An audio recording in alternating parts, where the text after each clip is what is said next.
Chris, could you talk about the Amazon project? You know, primarily on behalf of NatureX, who's a company that I do a lot of exploratory work for. I've spent time in and am continuing on an ongoing basis to spend time in the Amazon, primarily in the Peruvian Amazon, All right. establishing trade with different medicinal plants, especially cat's claw and sangre de grado, or drago, it can be called either, which is also known as dragon's blood. Yes. And both of these plants enjoy a very good body of science because a lot of people have investigated the Amazonian plants from a scientific standpoint. Cat's claw, for example, is powerfully anti-inflammatory, pain relieving, it helps the immune system tremendously. I don't think there's any better immune aid than cat's claw. That's pretty amazing. Oh, it's spectacular, and it has a massive body of science to support this. Sangre de drago, dragon's blood, has peculiarly powerful skin healing properties. It helps to repair damaged skin tissue. It helps to repair collagen. It's quite remarkable. So these are what I would consider high value plants. Okay. The people in the Amazon, native people in the Amazon, want trade in medicinal plants. This is part of their heritage, part of their culture. They know how to collect these things. And the impact of trade done right, and when I say done right, I mean decent wages, sustainable methods of harvesting or acquisition. And when I say sustainable, I mean not damaging the supply so that you don't harvest something to extinction. Yes. And not damaging the environment, you know, not going into the forest and rampaging to get a certain particular plant out of there. But doing it in a way that Yes. keeps the forest intact, that keeps the supply of the plant intact.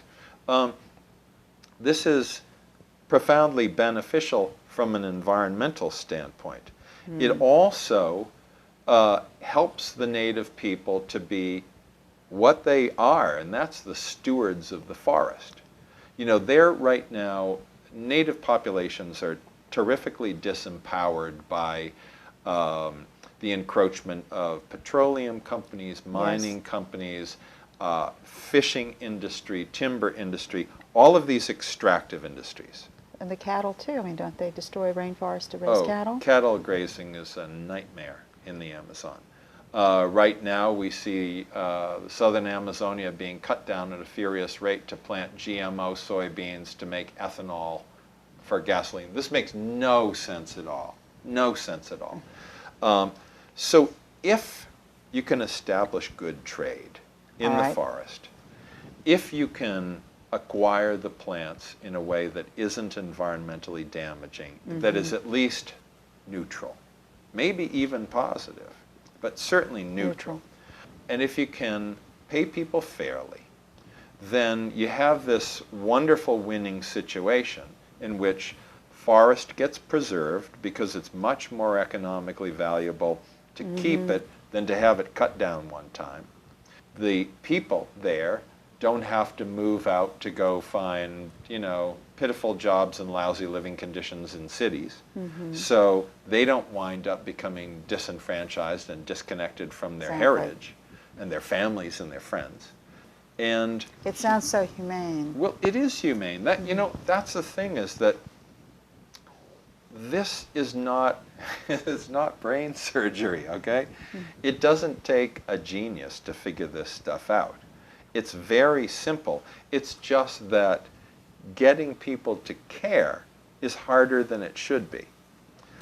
Getting companies to actually care and say to spend 50 cents more a kilo for something so that people can do a little bit better. And the whole domino effect of that doing a little bit better is really enormous. You know, I mean, here, $100 doesn't go very far. In the Amazon, among native people, $100 might be half a year's income. It's potentially huge. You know, now, for example, I'm going to be going down to the Peruvian Amazon in a couple of weeks, and I'm going down with a decent multi-ton order for cat's claw. If we do all of this right, the positive impact of that means that a lot of people will do better, at least for a time. If we can keep that trade going, then at least a community can do well.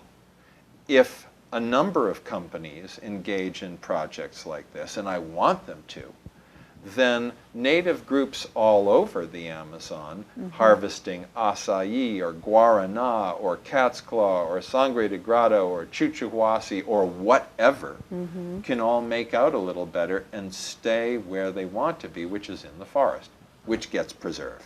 So I love that equation.